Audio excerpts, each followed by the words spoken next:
అనుకున్నది సాధించేసావు కదా. ఎన్ని జన్మలు ఎత్తినా కన్నాలంటే నీకు దొరకడు. ఎవడో చెత్త నా కొడుకుని తీసుకొచ్చుంటావు. నువ్వేందే బావా బావా అని పీక్కు తిన్నావు. ఇప్పుడేమయ్యాడా బావా? వాళ్ళిద్దరూ మన ముగ్గుల్ని ఎర్రి పప్పల్ని చేశారు. ప్రాణాలకు తెగించి కాపాడా కదరా, ప్రయోజనం లేకుండా పోయింది. ప్రాణాలు తీసేద్దావురా. అప్పుడైనా పేపర్లో వేస్తారుగా, చదువుతారు కదా. ప్రేమించి విడిపోవాలనుకున్న వాళ్ళు భయపడతారు కదా.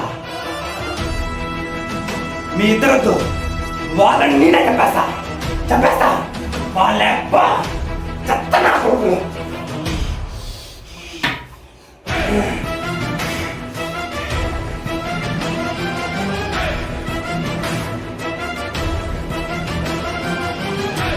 రే కర్ణా, వీళ్ళు మారర్రా. చంపేద్దావరా.